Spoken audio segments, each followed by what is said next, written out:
New Telugu stories. ఒకానొక అందమైన పల్లెటూరిలో సాంబయ్య అనే ఒక పేద రైతు ఉండేవాడు. అతనికి దీప అనే ఒకే ఒక్క కూతురు. భార్య చనిపోవడంతో కూతురే లోకంగా బతుకుతున్నాడు. దీప ఎంతో మంచిది, గుణవంతురాలు. తన కూతురికి మంచి సంబంధం చూసి పెళ్లి చెయ్యాలని సాంబయ్య ఎన్నో సంబంధాలు చూశాడు. కాని ప్రతి ఒక్కరూ ఎక్కువ కట్నం అడగడంతో ఆ సంబంధాలన్నీ వెనక్కి వెళ్ళిపోయేవి. ఒకరోజు సాంబయ్య ఇంటి అరుగుమీద దిగులుగా కూర్చుని ఉండగా దీప ఒక గ్లాసులో మజ్జిగ తీసుకొచ్చి ఇచ్చింది. నాన్నగారు, ఉదయం నుంచి మీరేమీ తినలేదు, కనీసం ఇదైనా తాగండి అని చెప్పింది దీప. కూతురి ప్రేమకు సాంబయ్య కళ్ళు చెమర్చాయి. తన జేబులో ఉన్న పెళ్లి సంబంధాలు రద్దయిన ఉత్తరాలను దాచుకుంటూ, నాకు ఆకలిగా లేదు తల్లీ, నువ్వు లోపలికి వెళ్ళు అని అన్నాడు సాంబయ్య. ఎలాగైనా సరే తన కూతురి పెళ్లి ఘనంగా చెయ్యాలని నిశ్చయించుకున్న సాంబయ్య ఊరిలో ఉన్న పెద్ద వడ్డీ వ్యాపారి వెంకటరత్నం దగ్గరికి వెళ్లాడు. చేతులు కట్టుకుని నిలబడి, అయ్యా, నా కూతురు పెళ్లికి ఒక 5 లక్షల రూపాయలు అప్పు కావాలి. నా ప్రాణం పోయినా సరే మీ ప్రతి పైసా వడ్డీతో సహా తీర్చేస్తాను అని అన్నాడు సాంబయ్య. వెంకటరత్నం కుటిలంగా నవ్వి, సరే, ఇస్తాను సాంబయ్య, కాని వడ్డీ చాలా ఎక్కువుంటుంది. ఒకవేళ నువ్వు కట్టలేకపోతే నీకున్న ఆ కాసింత పొలంతో పాటు నీ పరువు కూడా లాగేసుకుంటాను అని అన్నాడు వెంకటరత్నం. సాంబయ్యకు వేరే దారిలేక ఆ షరదులకు ఒప్పుకున్నాడు. సాంబయ్య ఎంతో ఘనంగా దీప పెళ్లి కార్తీక్ అనే ఒక మంచి అబ్బాయితో జరిపించాడు. దీపను చూసి మురిసిపోతూ సాంబయ్య తన అప్పుల బాధను మనసులోనే దాచుకున్నాడు. కార్తీక్ చాలా మంచివాడే, కాని అతని తల్లి కాంతమ్మ మాత్రం ఎంతో అత్యాశగలది. పెళ్లైన కొన్ని నెలలకే మొదటి పండగ వచ్చింది. ఒకరోజు కాంతమ్మ దీపను హాల్లోకి పిలిచి, మన ఆచారం ప్రకారం మొదటి పండగకు ఆడపిల్ల తండ్రి మందపాటి బంగారు గొలుసు పంపించాలి. మీ నాన్నను పంపించుకోమని చెప్పు అని చెప్పింది కాంతమ్మ ఎంతో కఠినంగా. ఆ మాటలకు దీప కన్నీళ్లు పెట్టుకుంటూ, కాని అత్తయ్య, మా నాన్న చాలా పేదవాడు కదా, అంత భారం ఎలా మోస్తాడు అని చెప్పింది దీప. కాంతమ్మ కోపంగా చూసేసరికి దీప భయపడి ఊరుకుంది.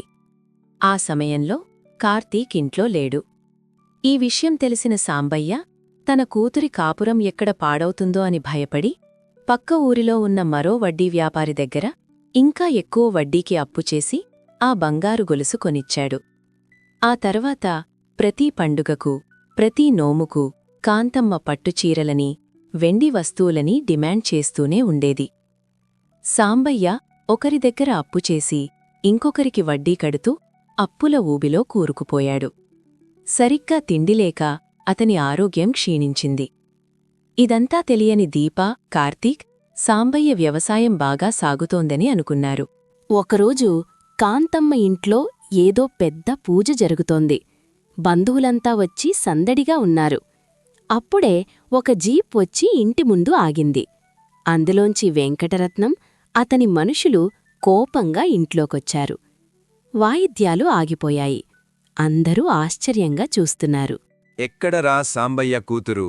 మీ నాన్న మాకు 20 లక్షల రూపాయలు బాకీ ఉన్నాడు. వాడి దగ్గర చిల్లిగవ్వ లేదు కాబట్టి ఆ డబ్బు మీరు కట్టాల్సిందే అని గట్టిగా అన్నాడు వెంకటరత్నం.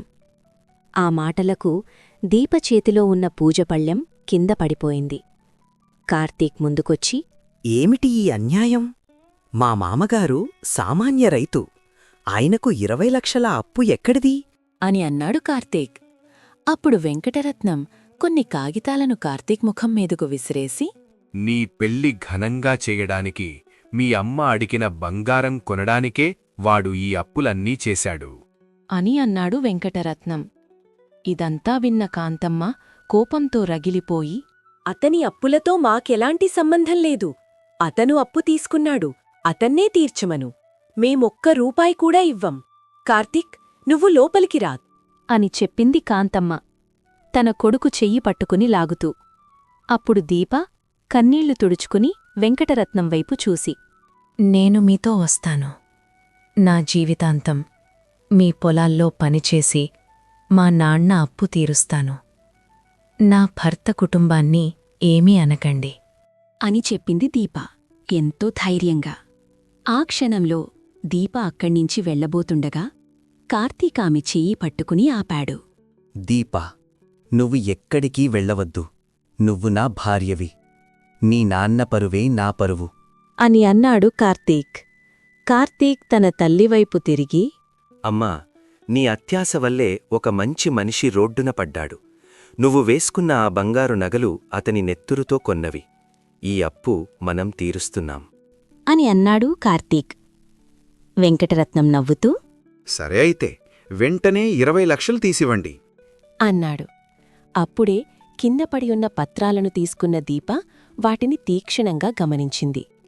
చిన్నప్పటినుంచి తండ్రికి వ్యవసాయం లెక్కల్లో సాయం చేసిన దీపకు ఒక విషయం అర్థమైంది. ఆగండి, ఈ చివరి 3 పత్రాలపై ఉన్న సంతకం మా నాన్నది కాదు. పైగా ఇక్కడ రాసిన వడ్డీ రేటు కూడా గ్రామ పంచాయతీ నియమాలకు విరుద్ధంగా ఉంది. మా నాన్న అప్పును రెట్టింపు చేయడానికి మీరు నకిలీ పత్రాలు సృష్టించారు అని చెప్పింది దీప ఎంతో కోపంగా. ఆ మాటలకు వెంకటరత్నం ముఖం పాలిపోయింది. కార్తీక్ వెంటనే ముందుకు వచ్చి, ఈ దొంగ పత్రాలను ఇప్పుడు నేను పోలీసులకిస్తే 7 ఏళ్లు జైలులో ఉంటావో. అసలు అప్పెంతో నిజం చెప్పు, లేదంటే ఇప్పుడే ఇన్స్పెక్టర్కి ఫోన్ చేస్తాను అని అన్నాడు కార్తీక్. భయపడిపోయిన వెంకటరత్నం అసలు అప్పు 5 లక్షలే అని ఒప్పుకున్నాడు. ఇదంతా మౌనంగా చూస్తున్న కాంతమ్మకు అప్పుడు జ్ఞానోదయమైంది. తన సొంత కోడలు ఎంత కష్టంలోనూ తన కుటుంబాన్ని కాపాడుకోవాలని చూసిందో, ఎంత తెలివిగా మోసాన్ని కనిపెట్టిందో ఆమెకు అర్థమైంది. కన్నీళ్లు పెట్టుకుంటూ లోపలికి వెళ్లి తన పాత బంగారు నగలను తీసుకొచ్చి కార్తీక్ చేతిలో పెట్టింది. వీటిని అమ్మి సాంబయ్యగారి అప్పు తీర్చేయండి. నేను అత్యాశతో కళ్ళు మూసుకుపోయాను. కాని ఈరోజు నీ భార్య నిజమైన సంపద ఏమిటో నాకు తెలిసేలా చేసింది. నన్ను క్షమించు అమ్మా దీపా అని చెప్పింది కాంతమ్మ దీపను గట్టిగా హత్తుకుంటూ. ఆ బంగారంతో అప్పులన్నీ తీరిపోయాయి. సాంబయ్యను కూడా కార్తీక్ తన ఇంటికే తీసుకొచ్చి ఎంతో ప్రేమగా చూసుకున్నాడు. కాంతమ్మ అత్యాశ స్థానంలో ప్రేమ చిగురించడంతో ఆ ఇంట్లో ఎప్పటికీ ఆనందం వెల్లివిరసింది. కష్టకాలంలో ఒకరికొకరు తోడుంటే ఎలాంటి సమస్యనైనా జయించవచ్చని ఆ కుటుంబం నిరూపించింది.